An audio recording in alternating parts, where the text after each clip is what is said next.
Chers militants, chères militantes, mesdames et messieurs les députés et ministres, monsieur le Premier ministre, chers amis, quelle belle fin de semaine et quel bon débat.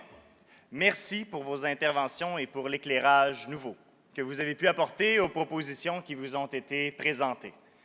Les propositions adoptées sont désormais les nôtres et nous pouvons en être fiers.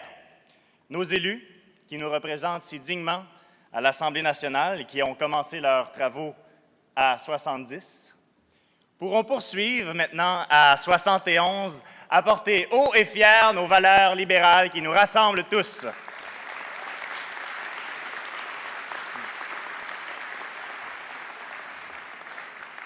Maintenant, de quoi avons-nous parlé en fin de semaine? Nous avons parlé d'équité intergénérationnelle, mais implicitement de l'interdépendance qui lie les générations. Car pour être capable de passer à l'action collectivement, il est essentiel d'être conscient du lien d'interdépendance qui nous unit tous. Pour les jeunes de ma génération, ce lien d'interdépendance se manifeste par la reconnaissance nécessaire que le Québec moderne ne s'est pas construit en un jour. C'est d'apprendre à reconnaître que la nationalisation d'Hydro-Québec ne s'est pas faite en criant ciseaux. C'est de reconnaître que notre système d'éducation accessible n'est pas tombé du ciel, qu'un système de santé universel n'a pas poussé de terre, et de reconnaître que les grands édifices que sont la Manic et l'abbé James ne sont pas intervenus par l'intercession du Saint-Esprit.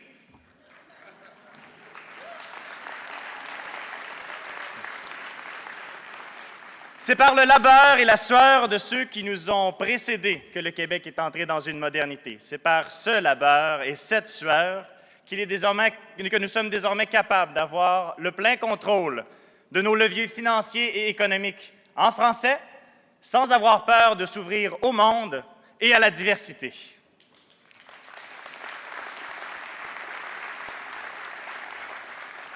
Or, nous devons donc apprendre à être reconnaissants et à dire merci pour l'ampleur du legs de ceux qui nous ont précédés. En contrepartie, pour ceux qui nous ont précédés, il est essentiel de reconnaître les changements démographiques futurs auront des impacts qui nécessitent de prendre des actions maintenant pour s'y préparer collectivement. Car la démographie et la dette ne feront pas de cadeaux et certains constats s'imposent. Au niveau de la dette, ce qu'il est important de comprendre, c'est que le service de la dette, c'est-à-dire les intérêts que nous payons année après année après année à nos créanciers, représente 10 % du budget du Québec. C'est-à-dire que sur chaque cent de taxes et d'impôts que nous payons, 10 cents s'en vont dans les poches de nos créanciers. C'est rien de moins que l'équivalent de tout ce que nous payons en éducation préscolaire, primaire et secondaire. Or, ce qu'il y a de plus préoccupant, c'est que sur cette dette, 6 des 10 cents que nous envoyons aux créanciers provient de dettes représentant des déficits cumulés, c'est-à-dire de la mauvaise dette. Au niveau démographique, la situation à laquelle nous faisons face est la suivante. Depuis 2013-2014, la population en âge de travailler, c'est-à-dire les gens de 15 à 65 ans, est en décroissance. En l'espace de 30 ans, les gens de plus de 65 ans vont doubler, un rythme de vieillissement parmi les plus rapides au monde, deuxième après le Japon, selon certaines études. Les projections estiment que si rien n'est fait, d'ici 2030, 70 % du budget du Québec pourrait être alloué à la santé et aux services sociaux. At this point of my speech, I could be discouraged, but I am not. I am not, because April 7th, 2014, Quebecers have made the right choice.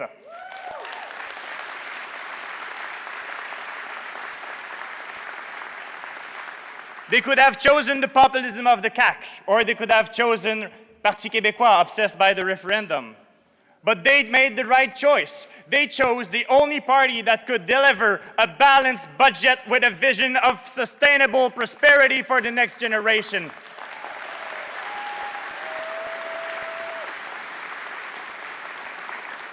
A party of projects and of builders who still have a lot to offer to Québécois. Parce que oui, nous en avons des projets pour les Québécois. Qu'on se le tienne pour dit. Redresser les finances publiques, nous libérer des chaînes de l'endettement qui nous limitent et qui limitent la prochaine génération, est un des plus grands projets de société que nous mettons de l'avant au cours des dernières années. Et nous devons en être fiers.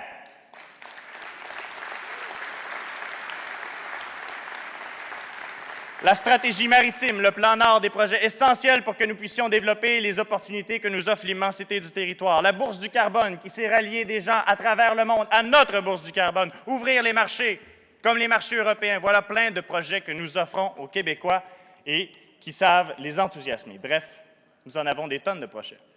Et pour mener ces projets à terme, mes amis, nous avons une arme secrète. Nous avons un chef sagace, un chef perspicace, persévérant, déterminé. Nous avons un chef qui saura maintenir le cap malgré la houle afin que l'on puisse atteindre notre destination collective, une prospérité durable pour tous les Québécois et toutes les Québécoises de toutes les origines et de toutes les générations dans toutes les régions du Québec.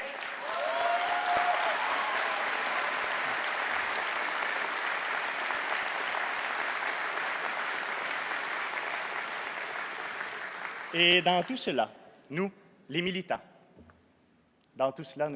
nous aurons su montrer la voie.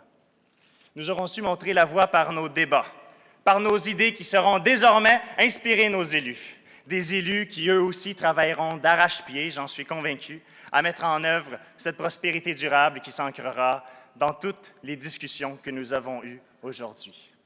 Merci. Merci à tous et bonne fin de 32e Congrès des membres.